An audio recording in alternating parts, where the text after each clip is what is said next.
Hello and welcome to Spotlight. Thank you again for giving us your time and for joining us. We hope that you will be interactive with us.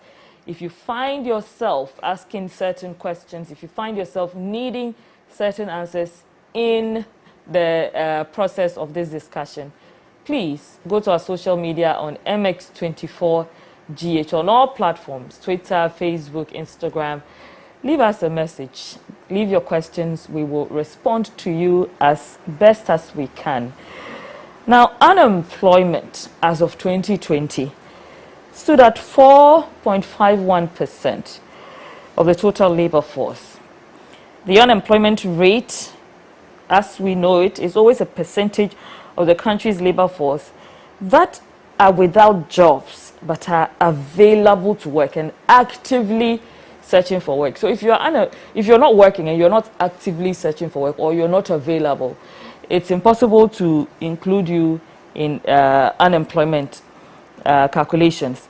Now, in relation to unemployment in Ghana, which has become a constant menace that does not seem to go away. You'll find also that sometimes the opinion of the people differs from the opinion of politicians where unemployment is concerned.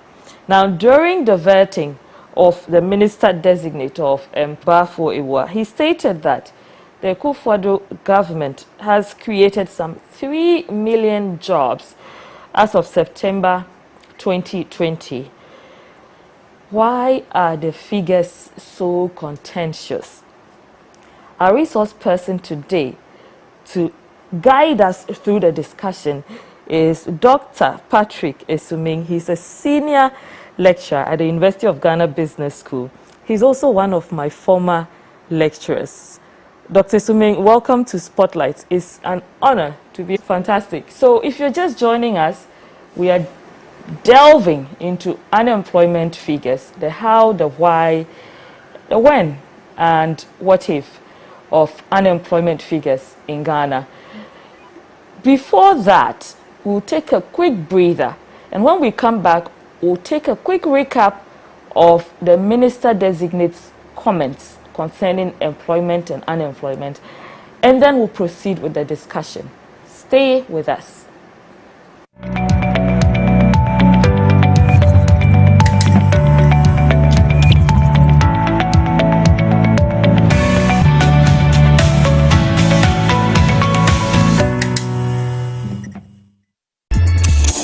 Jack, information will reassure, and the way information that be why you for join me on MX24. See, wherever the topics the stories on social media, we are going to comb through the annals of the internet. We will disintegrate all the topical issues on social media. You see, when it comes to social media, you know how we do it, right? So yes, join the conversation because you know what, it is about to go down.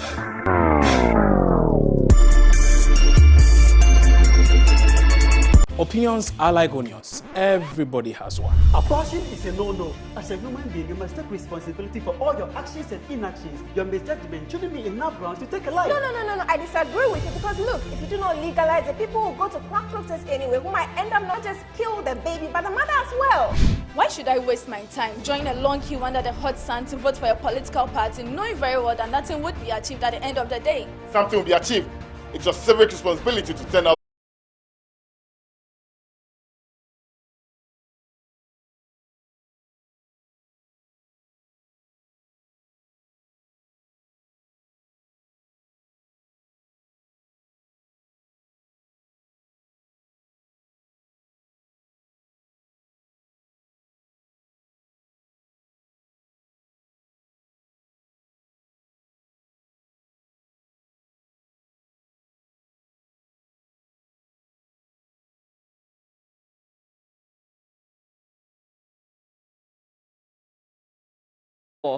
Your home for fun, fearless, and factual content as you see it happening every day.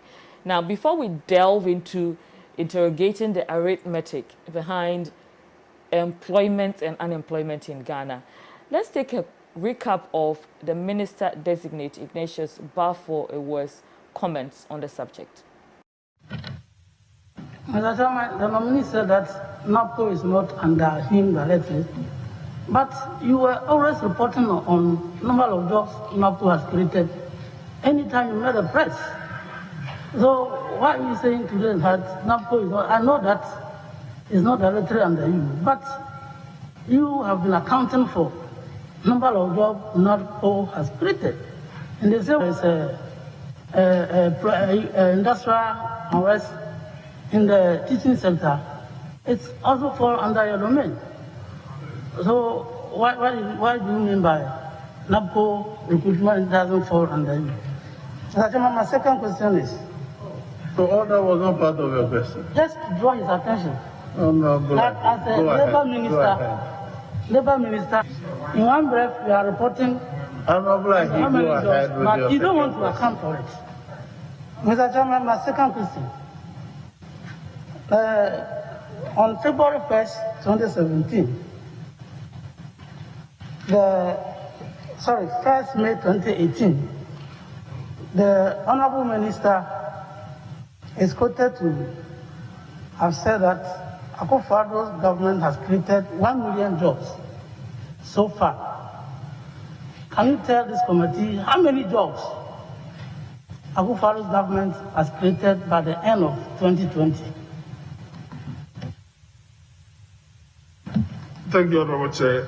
If you indulge me, I will first make an attempt to answer the first point that you made. I report on jobs that Planting for Food and Jobs have created. But you agree with me that Planting for Food and Jobs is not a product under my sector. But I do report on that. So the fact that I report on NAPCO does not mean that I'm the minister responsible for management of activities of NAPCO.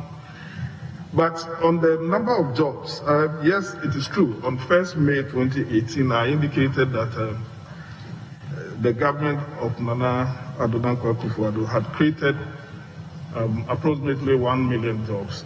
And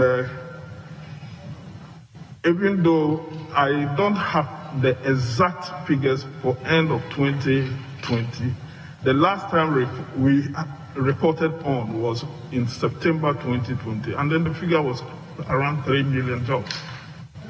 3 million jobs.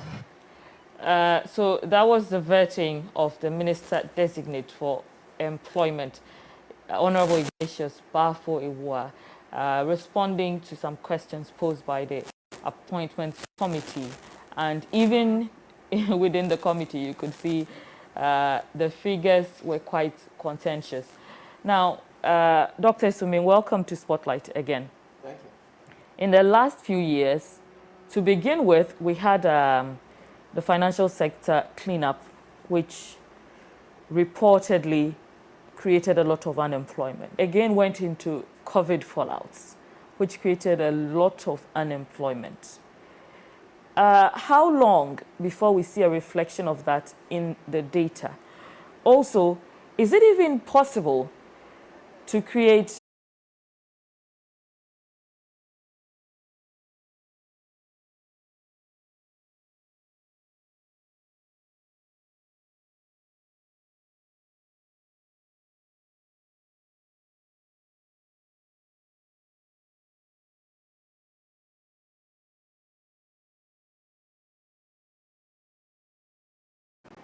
you can easily, if you have some activity there, if you look at how ILO defines a job, it's really related to an activity, an economic activity.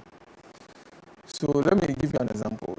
Maybe you are constructing a road. You can have 100 people working for 30 days. Then we will say in that 30-day period, you created 100 jobs. But you could decide that, okay, I will have, 300 people working for 10 days. Then I've created 300 jobs to complete the same type of activity. So unless we get a little bit more detail about exactly what kind of jobs these are, we can't really tell. So I understand the controversy about the numbers, but in principle, you can't create that many jobs in that space of time. It depends on what is the nature of jobs you are creating. Because, I mean, in the official employment statistics, you don't need to, when you say somebody is employed, it doesn't require that you are in Look, before we get there, when you talked about creating jobs, now my question is, do we create employment just by creating jobs? Or is there a difference between the two? Well, so in the way we compute, in the way we measure,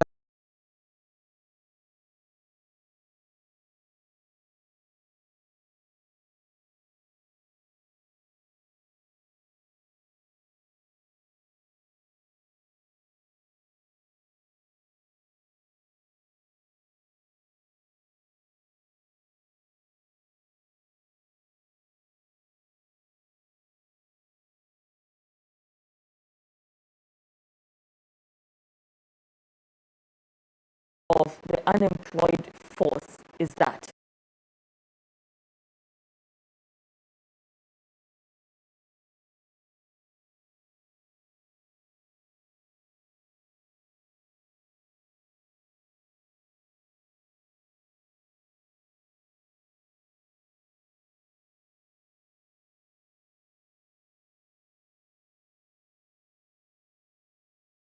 in that 4-year period, 4 million people had joined the workforce, and yet you've created only 3 million jobs. Then it doesn't matter that you've created those jobs. Unemployment rate will still rise. In fact, if you follow how in the US they report labor market statistics on a monthly basis, and you realize that sometimes so many jobs are created, and yet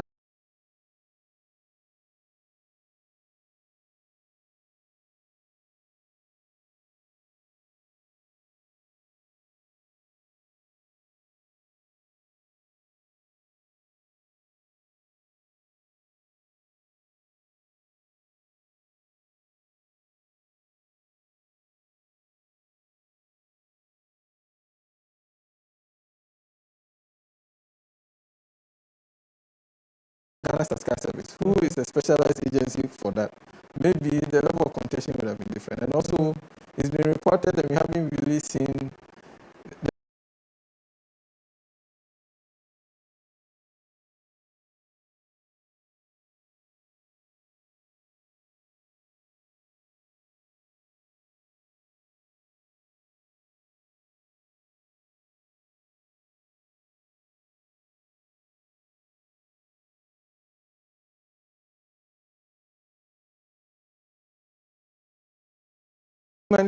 we don't have that. I think in 2015, the Ghana Sky Service conducted the labor market survey. I think it was the expectation of many in academia that maybe that would be a platform for having more regular, even if it's on a yearly basis, use similar methodology, and then on consistent methods of measuring, and then come up with more update about the labor market situation. But at the moment, we don't have that. So the numbers that you mentioned in your intro, I'm not quite sure where those numbers come from. Generally, the core or the primary information about unemployment in Ghana, I expect that to come from the Ghana Sky Service. The last publicly available information that I know, I think that would have been the GLSS of 2017. That's where it's a nationwide, nationally representative survey. And then you're able to tell from individual households' point of view what they are doing, what sort of economic activity they are doing. And that way you'll be able to get more detailed understanding about what the labor market is doing. It's not just about jobs or unemployment. Sometimes there are a lot of interesting things to learn, especially for a policymaker who wants to solve unemployment. You also need to understand what are the characteristics of the unemployed. How long are they staying unemployed? Are they getting jobs and losing them, or they are just consistently staying unemployed? So you need all this information to be able to get a true understanding of what is the nature of unemployment and how to solve it. So you are saying that we need to make the kind of investment that gives us accurate and reliable data consistently coming from the statistical service. Correct. But presently, how do we calculate it? What parameters, for example, are considered in the calculation calculation of unemployment in Ghana? Okay. So generally around the world, unemployment is calculated using a household survey. So what you do is that you get a nationally representative sample, and then you talk to them and you ask them detailed questions. So sometimes I think people when the number comes out, if you don't really understand what is being measured and what is being done, you question the numbers. But you really need to get a sense of that.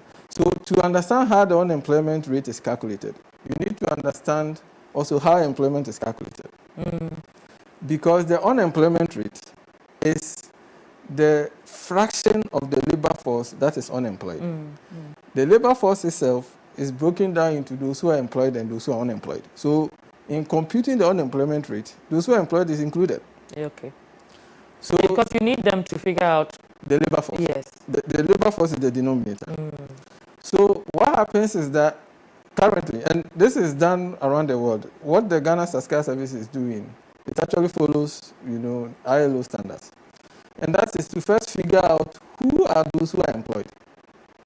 So if and let me just cut you there. The ILO is the International Labour Organization. Just for the and determining who is employed, actually it takes very little for anybody to be classified as employed.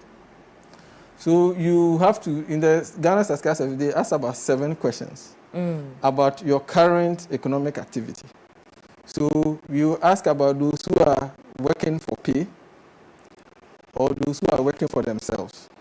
Then you ask about those who are working for family, so voluntary work. So if you are doing voluntary work for a defined period, you'll be classified as engaged in economic activity. Which means you are employed? Yes, you'll be counted as employed. Wow. Then, so sometimes even if you are working for a family business for which you are not paid, you'll still be classified as employed. So if my auntie is a baker, and I wake up in the morning and help my auntie to bake, and she gives me food to eat, but she doesn't pay me, am I employed? You are employed. And this is not only a Ghana thing. In fact, I was just checking how the US does this. In the US, even if you work for a family business for which you are not paid, as long as you've done that for 15 hours, 5 hours in a defined period, you'll be classified among right. employed. But if I'm not being paid, and I am probably available and actively looking for a job that will occupy me, doesn't that qualify me to be unemployed? So if you are actively looking for jobs, sometimes people are working, but they are not satisfied, and they are actively looking. So those people, we will measure them under underemployment, but they are employed. Okay, so we don't even capture them as unemployed. We rather capture them as employed, but underemployed. So let's broaden the discussion. Generally, if you want to understand the seriousness of the unemployment problem for a country like ours, focusing on the unemployment is very misleading. Okay. The reason is that if I don't have work, I have to survive. So I really wouldn't just sit down and say, do nothing. I'll do something. Maybe I'll go on the street. So generally, you just for a developing country like this, when you measure unemployment, it's always going to be low because the informality is very high. But what you need to do is to also look at other dimensions of the labor market. So you look at underemployment. So mostly we use what we call time-related underemployment. And the Ghana Statistical Service, by the way, they also report this. When they report the employment status, they report that as well. So that would be anybody who is working under 40 hours a week. But they will prefer, they are available to work more, or they will prefer to have a job that makes better use of their skill and their effort. So even though the unemployment will say they are employed, when we come to the unemployment side, they won't be there.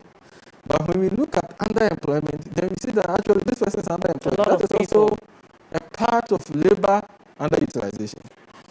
Doc, what if the person is employed, like you're saying right now, if the person is engaged in some form of activity, economic activity, but it's not even earning, the person is still employed. Correct. Which means we don't even consider if the person is earning minimum wage or not.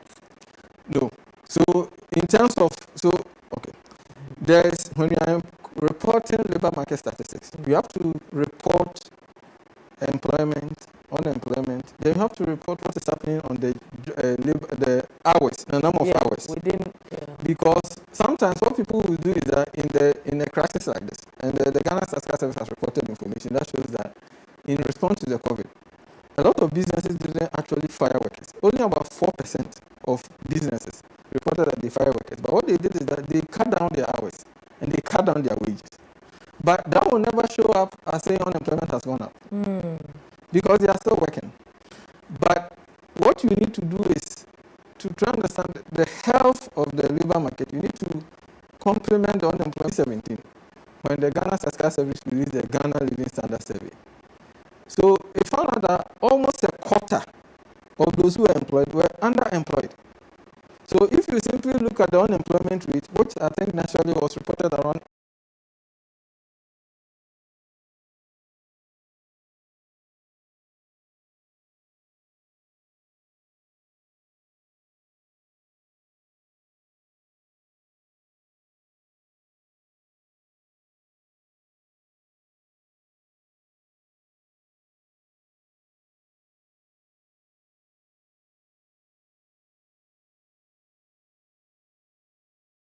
to understand the strength of the labor market in terms of what the earnings are and also what the hours are.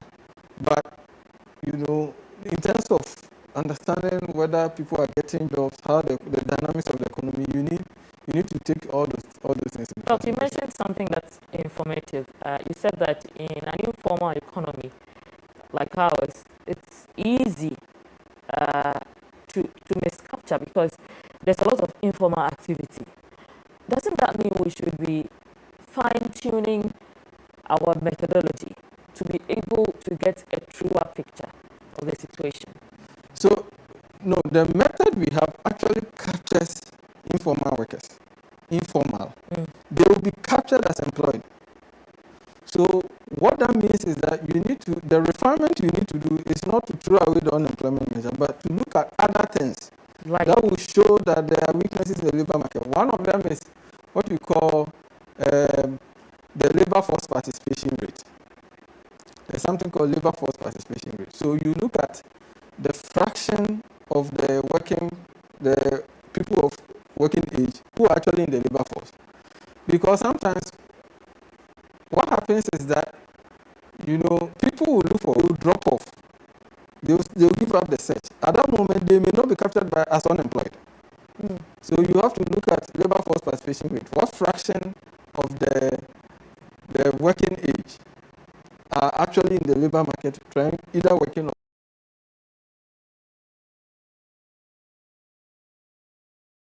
the working age in Ghana starts from 15 and above. So anybody who is 15 and above. Yes. So anybody who is 15 and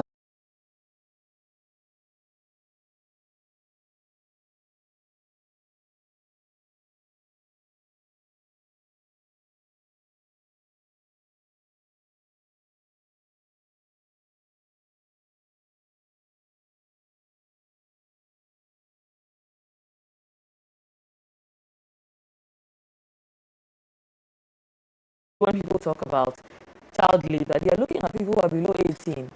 But the law actually allows for 15 and above to work. Yeah, I think there's a very specific definition of child labor that comes from the ILO.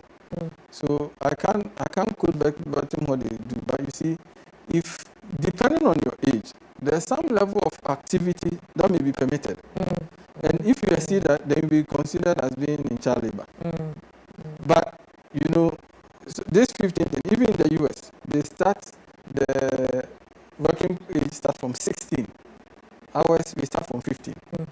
So it's not out of place to find somebody who is 15 and above. They are all considered to be in the working population.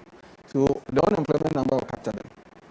So, but what we do see is that when you check, if you break the unemployment rate by age, you realize that the younger people do have the highest rate of unemployment. But listen, this is an interesting one. Now, if 15 and above is allowed to work,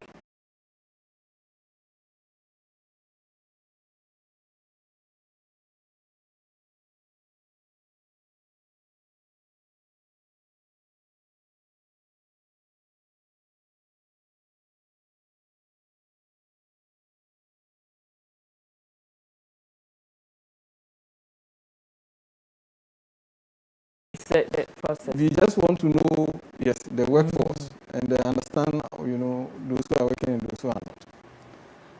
So let's look back a little bit at the last 4 years. By your assessment,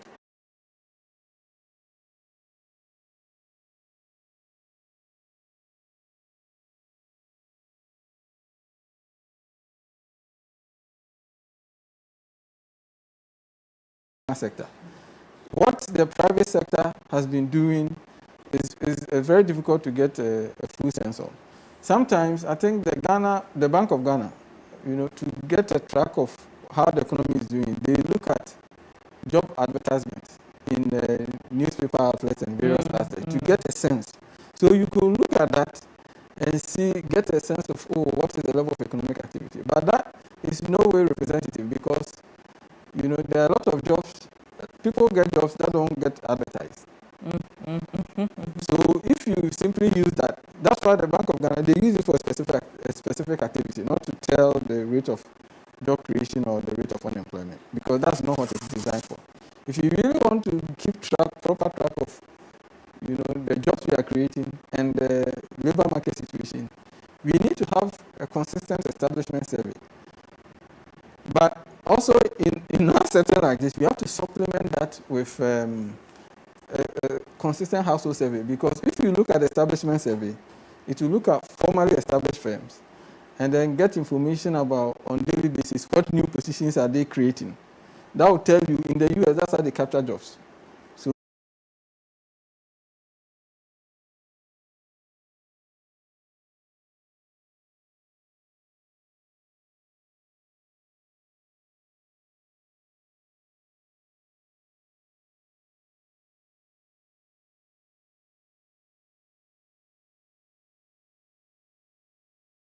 then you'll be able to get more information about who and who are getting employed.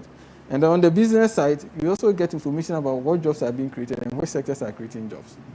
Doc, does sustainability matter? Because I remember during the height of COVID, somewhere last year, I was traveling to the Volta region. And on the way, at one of the police barriers, there was a young man and a young woman. They would take your temperature. If sometimes you find someone lurking around selling masks, if you need to buy a mask. And these people who are standing there taking your temperature, I remember asking one of them, so what happens after COVID? You're here at this moment, but this is not going to last forever. It's probably not even going to last a year. It's very temporary in job creation. So I think it's an important issue. And it would be great if the 3 million jobs, we had a breakdown about, because it's possible that... You did say you provide further information later to the committee. Some of them may be temporary jobs. And temporary jobs happen everywhere. So in some places, during the shopping season, you see that the job creation rate goes up. But if you are collecting consistent information, you'll be able to tell. And in fact, you'll be able to tell who is in a temporary job and who is not, who is in a part-time job and who is not. So in terms of the quality of the job, so the ILO will have a definition for what they call decent work. Decent work, yeah. Right. So the decent even work, in the SDGs, we have decent work for all. So by 2030, yeah. Yeah. So we can take that gives you a better sense of the type of job that has been created. So whether people are getting social.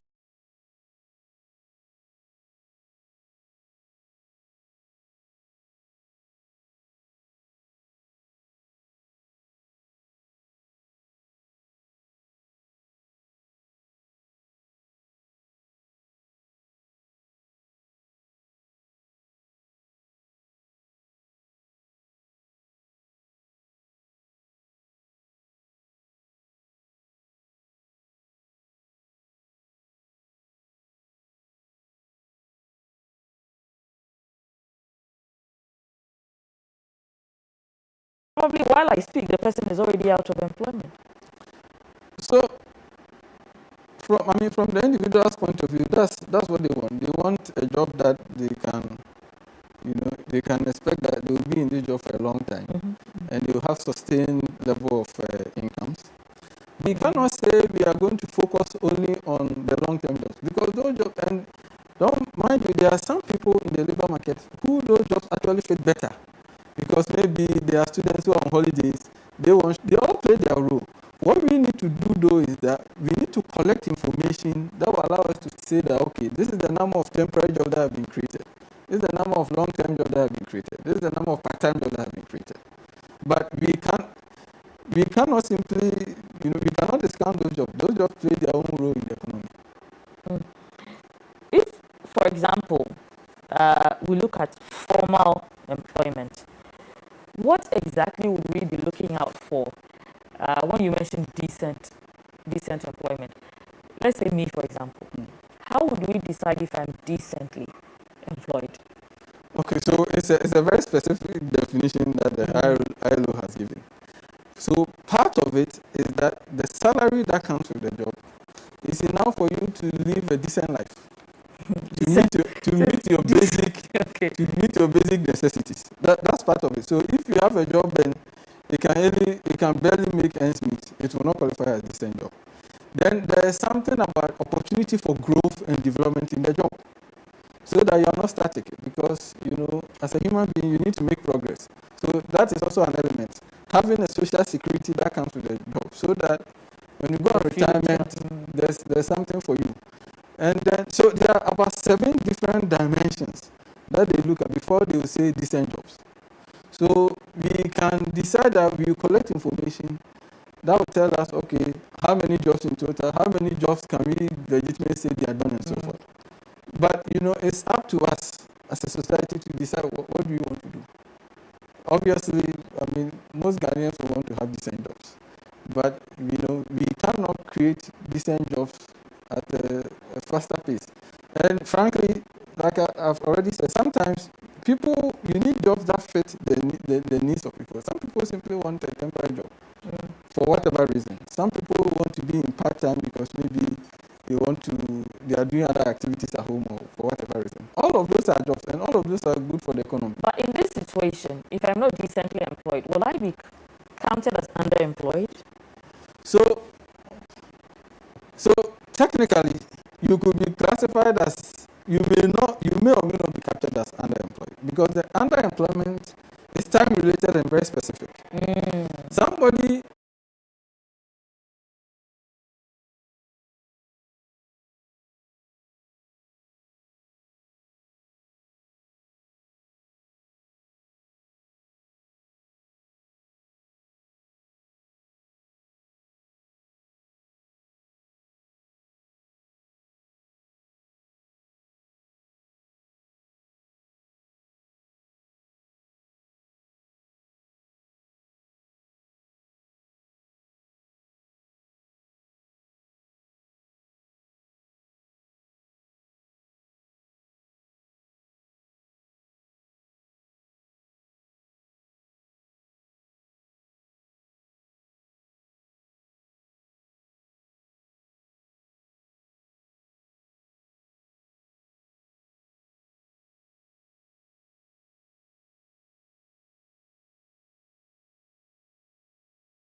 but we have to understand it's a temporary stop, it's a stopgap, because after a while they have to phase out.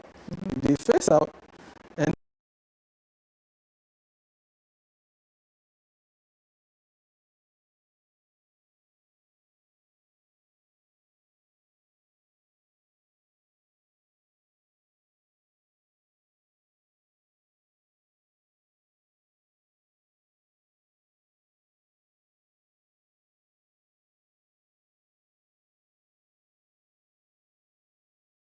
and I'm trying to solve Ghana's unemployment problem, and I want to look at it from a sustainable point.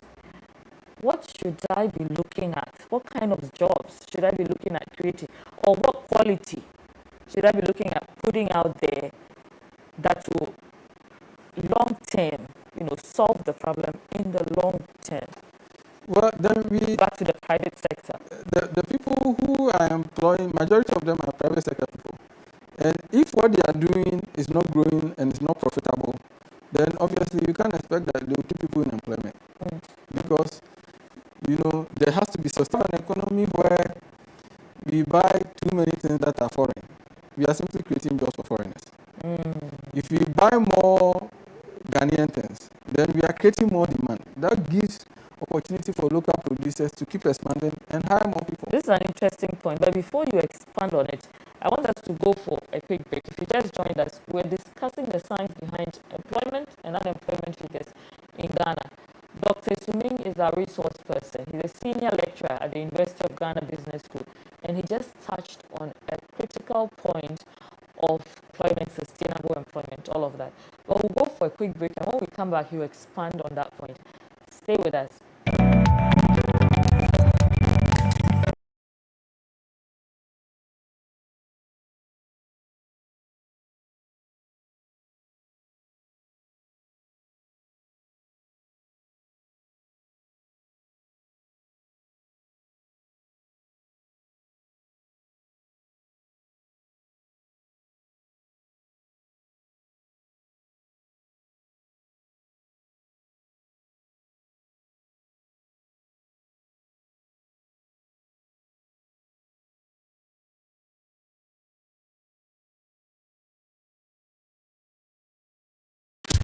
Tim shoes, big